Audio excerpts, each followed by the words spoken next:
Ciao bambing, j'espère que vous allez bien, en tout cas moi ça va nickel. On se retrouve aujourd'hui pour une nouvelle vidéo sur la Ligue Europa Conférence, deux demi-finales retour qui se joueront le 9 mai avec le Club de Bruges qui reçoit la Fiorentina et l'Olympiakos qui joue contre l'Aston Villa de Unai Emery. En tout cas, n'hésitez pas à venir nous rejoindre sur le site VIP et les réseaux sociaux, tout est à l'écran et en description. N'hésitez surtout pas à mettre vos pronostics, vos critiques positives ou négatives, votre pouce pour faire monter la vidéo le plus haut dans les algorithmes et bien entendu rejoignez la communauté, on est au-delà des 17 500, merci encore.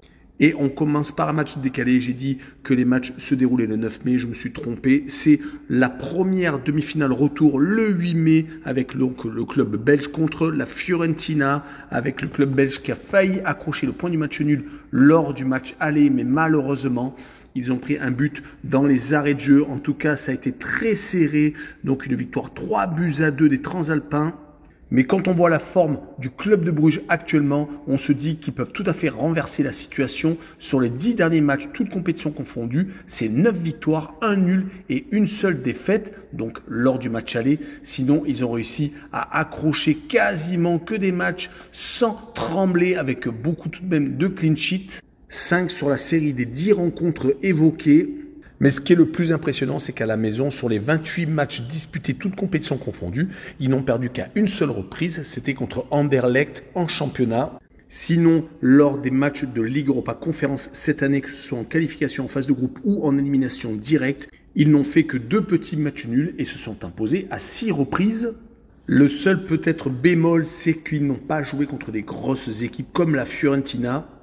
Ils vont peut-être profiter de la méforme actuelle du club transalpin à l'extérieur qui vient de s'incliner lors des 2 derniers déplacements, que ce soit à l'Atalanta de Bergame en Coupe d'Italie en demi-finale retour. Ils se sont inclinés 4-1, les éliminant de la course à la finale et ils viennent de perdre au Hellas Vérone 2-1. Alors peut-être qu'ils avaient la tête tournée vers cette demi-finale retour, c'est tout à fait possible.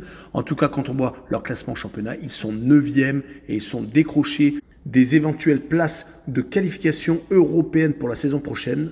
On notera qu'ils n'ont gagné qu'une seule fois sur les 5 derniers matchs, toutes compétitions confondues en déplacement. Ils avaient d'ailleurs bataillé jusqu'au bout contre le Viktoria Pilsen en quart de finale, faisant 0-0 en déplacement et gagnant qu'en prolongation contre le club tchèque.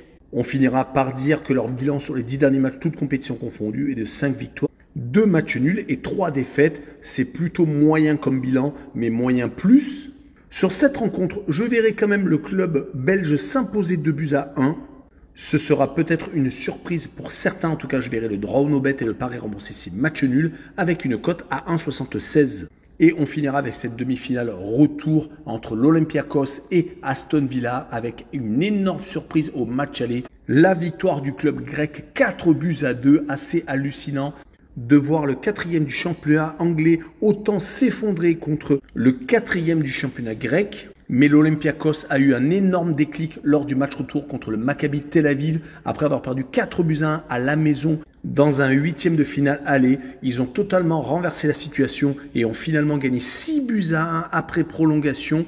Ils ont depuis perdu qu'à une seule reprise en championnat et ont également perdu à Fenerbahçe en quart de finale retour, mais sont passés au pénalty car ils avaient réussi à prendre une longueur d'avance lors du match aller. Leur fin de saison est très excitante car ils risquent de se qualifier pour la finale de la C4 et ils sont actuellement avec un match en retard en championnat et s'ils le gagnent, ils reviendraient à 2 points du premier l'AEK Athènes. Ils vont d'ailleurs rencontrer les 3 adversaires qui sont devant eux au classement lors des 3 dernières rencontres de championnat. Mais que penser d'Aston Villa qui font une des meilleures saisons depuis très longtemps en championnat? Ils sont dans les 4 places qualificatives directement pour la C1 et ont 6 points d'avance sur Tottenham, mais avec un match en plus. On pourra tout de même remarquer qu'ils ont perdu leurs 2 derniers matchs, que ce soit contre l'Olympiakos ou contre Brighton en championnat ce week-end. Et ils avaient fait également match nul contre Chelsea, 2 buts partout à la maison. En tout cas, sur les 5 derniers matchs, toutes compétitions confondues, c'est 3 défaites, dont une contre Lille, mais ils étaient passés au pénalty au tour précédent. Ils n'ont gagné qu'une seule fois contre Bournemouth et ont donc fait le partage de points contre Chelsea. Donc attention à Aston Villa qui peut totalement s'écrouler. C'est une formation qui est capable de gagner à Arsenal. Mais quand je regarde les dynamiques des 2 équipes, je verrai un 2 buts partout avec la double chance 1N et une cote à 1,77. Voilà, on en a fini avec cette vidéo. N'hésitez pas à venir nous rejoindre. Ciao les bambins!